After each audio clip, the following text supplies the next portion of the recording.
1962 में भारत की चाइना से हार और 1964 में प्रधानमंत्री जवाहरलाल नेहरू की मृत्यु के बाद पाकिस्तान को ये लगने लगा था कि भारत अब पूरी तरह से टूट चुका है। अब उसकी हिम्मत दोबारा खड़ा होने की नहीं है और इसी गलतफहमी की वजह से 1965 में पाकिस्तान ने भारत से युद्ध का ऐलान कर दिया। इस युद्ध के दौरान हजारों सैनिक मां भारती की रक्षा करते हुए अपने प्राणों को बलिदान कर देते हैं। इन शहीदों में से एक नाम ऐसा भी था जिसकी वीरता और हिम्मत के किस्से सुनने के बाद हर भारतीय का खून किसी ज्वालामुखी की तरह खोल उठता है। कहा जाता है कि उस समय के सबसे एडवांस टेक्नोलॉजी पैटर्न टैंक्स जिसे अमेरिका ने बनाया था और कहा था कि इस पर किसी भी प्रकार का गोला बारूद असर नहीं करेगा, इस सिपाही ने अकेले ही ऐसे 3 टैंकों को बर्बाद कर दिया था। साथियों, ये स्टोरी परमवीर चक्र विजेता अब्दुल हमीद की है, जिनका जन्म 1 जुलाई 1933 को गाजीपुर डिस्ट्रिक्ट के दामपुर गांव में हुआ था। जिस वक्त युद्ध की घोषणा की गई उस वक्त ये सिपाही छुट्टियों पर था। आर्मी हेडक्वार्टर से जैसे ही खबर मिली कि बॉर्डर पर जंग छिड़ चुकी है तो इस सिपाही ने तुरंत वापस जाने का फैसला कर लिया। जैसे ही वे घर से निकले तभी से अनहोनी होने के संकेत मिलने लगे। सबसे पहले उनकी साइकिल की चेन टूट गई जिससे उनकी ट्रेन छूट गई। किसी तरह से उन्होंने दूसरी ट्रेन पकड़ी और शाम तक अपनी ड्यूटी पर पहुंच गए।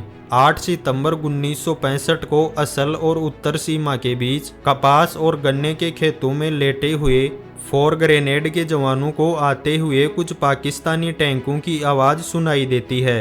सड़क से करीब 30 मीटर दूर क्वार्टर मास्टर अब्दुल हमीद कपास के पौधों के बीच अपनी जीप पर लगी आरसीएल गन के साथ छिपे हुए थे।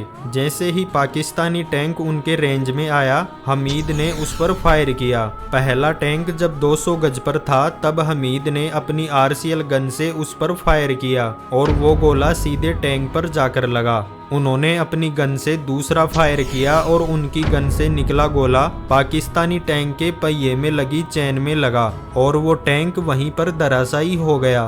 दूसरे टैंक को ध्वस्त करने के बाद उन्होंने अपने ड्राइवर मोहम्मद नसीम को गाड़ी राइट में मोड़ने के लिए कहा। जैसे ही नसीम ने गाड़ी को राइट में मोड़ा तो उन्होंने देखा कि एक पाकिस्तानी टैंक इंडियन टैंक से भिड़ा हुआ है।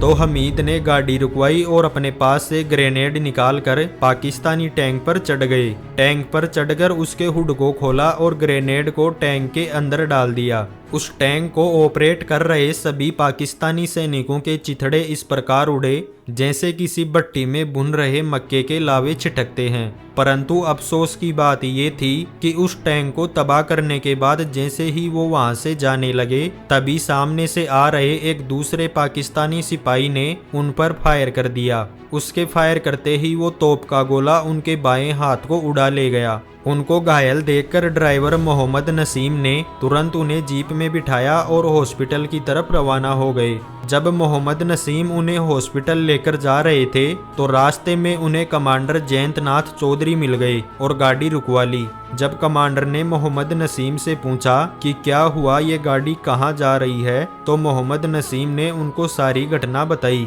कमांडर जयंतनाथ चौधरी ने इस बात को कन्फर्म करने के लिए अपनी लाइट गन से फायर किया तो उन्होंने देखा कि सच में 3 पाकिस्तानी टैंक जलकर धुआं हो रहे हैं। वहां पर मौजूद जब सभी सिपाहियों ने इस नज़ारे को देखा तो उनकी खुशी का ठिकाना ना रहा। और आपको ये जानकर ताजुब होगा कि जिस युद्ध को जीतना भारतीय सिपाहियों के लिए असंभव था, इस घटना के बाद सिर्फ 3 दिन में ही उन्होंने इस युद्ध को जीत लिया और भारतीय तिरंगे को एक बार फिर से गौरवान्वित किया। हमें गर्व है ऐसे वीर सपूतों पर जिन्होंने अपने प्राणों की परवाह किए बगैर भारतीय तिरंगे के लिए अपना सब कुछ न्योछावर कर दिया।